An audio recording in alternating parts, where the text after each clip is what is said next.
கார்த்திகை தீபத்தின் புராணக் கதை. கார்த்திகை மாதம் வந்தாலே ஒவ்வொரு வீட்டிலும் ஏற்றப்படும் சிறிய தீபம். அது வெறும் விளக்கல்ல. அந்த ஒளிக்குள் ஒரு பெரிய புராண ரகசியம் இருக்கு. சிவனின் அருளை நிரூபித்த நாள். ஒரு நாள் பிரம்மா, விஷ்ணு இருவரும் யார் பெரியவர் என்று விவாதித்தார்கள்.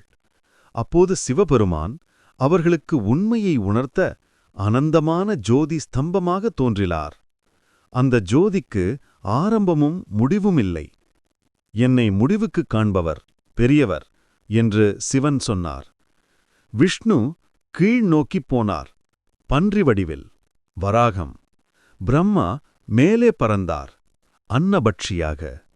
ஆனால் யாராலும் அந்த ஜோதியின் தொடக்கத்தையும் முடிவையும் கண்டுபிடிக்க முடியவில்லை. இதுபோன்ற தகவலை தெரிந்து கொள்ள இப்போது நமது சபரிமலை யாத்திரை சேனலை சப்ஸ்கிரைப் பண்ணுங்க.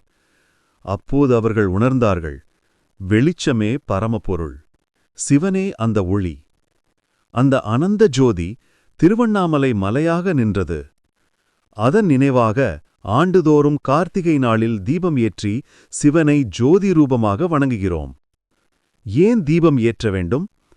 தீபம் ஈக்குவல் டு அறியாமையை அகற்றும் ஞானம்.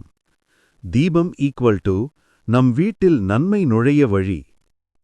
தீபம் ஈக்குவல் டு மனக்குழப்பத்தை எரித்து அமைதியை தரும் ஒளி. மேலும் இதுபோன்ற தகவலை தெரிந்து கொள்ள இப்போதே நமது சபரிமலை யாத்திரை சேனலை சப்ஸ்கிரைப் பண்ணுங்க. சிவனின் அனந்த ஜோதியை நமக்குள் ஏற்றிக்கொள்ளும் நேரம். கார்த்திகை தீபத்தின் மற்றொரு அழகான கதை. முருகப்பெருமான் பிறந்த தினமும் கார்த்திகை. கார்த்திகை மாதம் முழுவதும் தீபம் ஏற்றினால் தடை, துயரங்கள் குறையும். வீட்டில் செல்வ வளம் பெருகும். குழந்தைகளுக்கு நல்ல அறிவு, ஆரோக்கியம் கிடைக்கும். குடும்பத்தில் அமைதி நிலையும். இந்த ஒருவரி கார்த்திகையின் சாரம். செல்லும் இருளெல்லாம் நீங்கி வரும் ஒளியெல்லாம் நம்மை ஆசீர்வதிக்கட்டும்.